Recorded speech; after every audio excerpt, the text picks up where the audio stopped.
Saudações a quem nos ouve nesse momento, seja você da AV5 ou seja você o professor Maurício. Então, nosso seminário contempla o paralelo entre o Código de Ética da Arquitetura e da Enfermagem. Nosso grupo é composto por mim, Bruna, Cássia, Laís e Larissa. Pois bem, o Código de Ética da Enfermagem, ele basicamente contempla o direito da população de ter acesso ao atendimento do enfermeiro e também os deveres de cada enfermeiro quanto à forma de atender, quanto à maneira de realizar o seu trabalho. O objetivo deles deve ser criar um ambiente que vai proporcionar um atendimento sem risco e o mais acessível possível.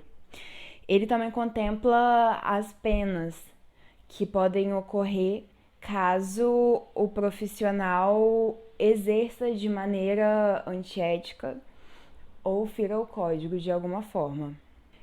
Temos então a estrutura do Código de Ética, que gira em torno de direitos, deveres e proibições, como vocês podem ler. Existem os tópicos aqui que estão detalhando, que estão pondo nome em cada tema que o código aborda. Temos então princípios fundamentais que vão explicar o que é enfermagem, o modo que ela deve ser exercida, o que o profissional da enfermagem deve ter em mente assim que ele assume o papel de enfermeiro, e vai falando como as relações profissionais devem acontecer para criar um ambiente de segurança, de respeito, de uma forma que ele possa exercer a profissão dele de forma digna e bem feita. E também vai girando em torno de pessoas, famílias, coletividade. Existe a questão do sigilo profissional, quanto ao que acontece com cada paciente. Existe também a forma com que ele deve lidar com a publicidade. Ele também, dentro do tópico da pesquisa e de ensino, fala sobre como a profissão deve priorizar o estudo, priorizar a ciência e agir de uma forma que não seja, digamos que, anticientífica. Ele deve agir atuando por métodos que já são comprovados que darão certo. E por fim, a gente tem o tópico da aplicação das penalidades. Eu já dei uma explanação um pouco rápida, né, no slide anterior sobre como que esse profissional pode sofrer penalidades com o não cumprimento do código de ética, mas caso ele ultrapasse os limites da sua profissão, caso, por exemplo, um enfermeiro esteja agindo de uma maneira que só é permitida que o médico haja ou realize, sei lá, uma cirurgia, faça uma coisa que realmente não seja da competência dele, ele pode sofrer sim uma penalidade, assim como no caso dele agir com intolerância com a pessoa com quem ele está atendendo ou se recusar a atender alguém por razões preconceituosas ou por algo que fira o código propriamente dito. O Código de Ética de Arquitetura e Urbanismo evidencia a necessidade e o direito de assistência aos clientes, de maneira a sempre garantir a qualidade do serviço oferecido pelo profissional de arquitetura e urbanismo. Leva em consideração também o impacto social e ambiental das atividades profissionais do arquiteto, principalmente na execução de obras sob sua supervisão. Esse código é estruturado em princípios, regras e recomendações, aquilo que o arquiteto deve seguir para ser um profissional ético e as suas obrigações para com a lei. Dentro dessa estruturação, o código divide-se em obrigações, sendo elas obrigações gerais para com o interesse público, para com o contratante, obrigações para com a profissão, para com os colegas e para com o Conselho de Arquitetura e Urbanismo, o CAU. Traçando relações entre os códigos citados, é possível perceber que há semelhanças nas preocupações éticas que os dois códigos apresentam. Por exemplo, no quesito responsabilidade, o Código de Enfermagem diz que o profissional deve dar assistência de qualidade ao paciente sob qualquer circunstância, levando em consideração o limite entre o seu campo de atuação e o de um médico.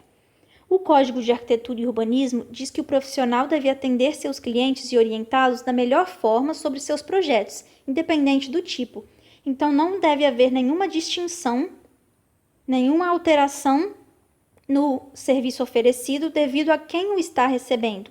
É necessário que o profissional seja imparcial e não tenha nenhuma forma de discriminação ou preconceito no oferecimento do seu serviço. Em relação à ética profissional, o Código de Enfermagem diz que deve se comunicar formalmente ao Conselho e aos órgãos competentes fatos que infringam dispositivos ético-legais e que possam prejudicar o exercício profissional e a segurança à saúde da pessoa, família e coletividade.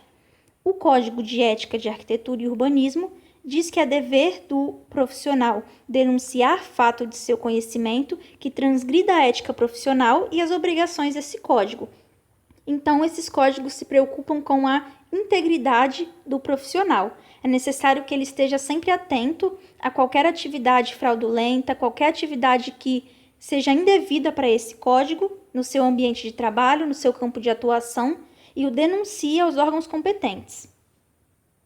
Ainda em relação ao dever dos profissionais, o Código de Enfermagem diz que deve-se assegurar à pessoa, família e coletividade assistência de enfermagem livre de danos decorrentes de imperícia, negligência ou imprudência. E o Código de Arquitetura diz que o arquiteto deve adotar soluções que garantam a qualidade da construção, o bem-estar e a segurança das pessoas, nos serviços de sua autoria e responsabilidade. É necessário que esses profissionais trabalhem com a maior precisão possível para que quem está recebendo esse serviço não seja lesado por falhas, por erros, por imprudência dos profissionais. O Código de Enfermagem diz também que deve-se disponibilizar assistência de enfermagem à coletividade em casos de emergência, epidemia, catástrofe e desastre, sem pleitear vantagens pessoais quando convocado. O Código do Arquiteto e Urbanista diz que nas relações com os contratantes deve-se sempre exercer as atividades profissionais de maneira consciente, competente, imparcial e sem preconceitos, com habilidade, atenção e diligência, respeitando as leis, os contratos e as normas técnicas. Então, estes códigos consideram antiético aproveitar-se de privilégios, de vantagens ao oferecer um serviço. Eles devem ser oferecidos de maneira imparcial. Bom, ainda na relação entre os códigos, como proibição no Código de Enfermagem, a gente não pode, quer dizer, os enfermeiros não podem prestar um serviço diferenciado para qualquer pessoa, independente de qual seja a pessoa. Tipo, se for um amigo ou um político, ele ter tratamento privilegiado por causa disso. E aí também ele não pode aceitar nenhum cargo ou função que quebre com o Código de Éticas da enfermagem, né? Porque ele também vai estar fazendo alguma coisa errada. E aí, no arquiteto, o que acontece? O arquiteto também deve se recusar a receber qualquer serviço ou remuneração de empresas fornecedoras de material ou de outros serviços para o contratante. Então, ele não pode fazer isso, hein, gente? E também o arquiteto e urbanista deve declarar-se impedido de propor qualquer remuneração por serviços profissionais que sejam visando obter vantagens sobre os demais, como por exemplo um orçamento, alguma coisa assim, que você sabe que o preço no mercado tá um, aí você vai lá, propõe uma coisa abaixo para obter vantagem em cima daquilo. Bom, e agora a diferença entre os códigos no que tange ao sigilo profissional. No código de enfermagem tem essa ressalva, né? Que você não pode revelar informações sobre os seus pacientes. Por exemplo, até comparando com o de medicina, um psicólogo, ele não pode contar nada sobre aquilo que a pessoa lhe contou para outras pessoas. O enfermeiro é a mesma coisa. E aí, do ensino da pesquisa, da produção técnico-científica, o que acontece? Ele tem que divulgar, ele é obrigado para a comunidade científica qualquer resultado que ele tiver. Como é, por exemplo, o caso do coronavírus, se alguém descobrir uma vacina, vai ter que divulgar para toda a comunidade científica, ou deveria pelo menos. Bom, aí na arquitetura e urbanismo, o que acontece? Não tem essa questão do sigilo profissional, mas ele deve se comunicar, publicar, divulgar e promover seu trabalho considerando as veracidades da informação, ou seja, não pode contar mentira sobre as coisas que ele faz. E da pesquisa e da produção técnica científica é mais ou menos a mesma coisa. Ele deve contribuir, né, para essa comunidade científica e desenvolver as habilidades do arquiteto e urbanista. Nessa parte, eu vou falar sobre as infrações e as penalidades, que podem ser. Para os profissionais de enfermagem, ela é paga com advertência verbal, com a multa, censura, uma suspensão do exercício profissional e a cassação do direito ao exercício profissional. De acordo com o código desses profissionais, as infrações são categorizadas entre infrações leves, infrações mais graves e as infrações gravíssimas. São consideradas infrações leves as que ofendam a integridade física e mental do paciente ou moral de qualquer pessoa sem causar debilidade ou aquelas que venham a difamar as organizações da categoria ou instituições que estão envolvidas com esse paciente. As infrações graves são as que provoquem perigo de vida, debilidade temporária de qualquer membro desse paciente, sentido ou função de qualquer pessoa ou as que causem danos patrimoniais ou financeiros. As infrações graves são as que provocam morte, deformidade permanente, perda ou inutilização de membro, sentido, função ou ainda dano moral irremediável a qualquer situação que aconteça com esse paciente. No Código de Ética de Arquitetura e Urbanismo, as advertências são feitas como advertências reservadas ou advertências públicas, uma multa, suspensão do exercício profissional e o cancelamento do seu registro profissional no Conselho de Arquitetura da cidade do estado que ele pertence, que ele exerce a sua profissão. Ainda nesse Código de Ética diz que qualquer transgressão dessas regras será considerada uma infração ético-disciplinar imputável. Um exemplo de não aplicação dessa ética que o profissional deveria ter, essa notícia da arquiteta que teve sua suspensão, que teve o seu registro suspenso por imprudência e negligência. O que aconteceu? Segundo essa notícia, a arquiteta e urbanismo emitiu uma RRT de execução de uma obra de residência unifamiliar. Porém, durante a construção foi realizada uma rampa de acesso à casa que não estava prevista no projeto. Com a casa já ocupada, o filho do proprietário foi brincar na estrutura de concreto armado, que cedeu e resultou na morte da criança.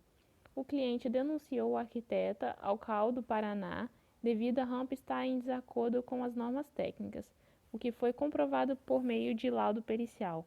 Ou seja, essa arquiteta ela fez uma imprudência e uma negligência por parte desse projeto que não estava previsto no projeto, então teve consequências, que foi a morte do filho do cliente.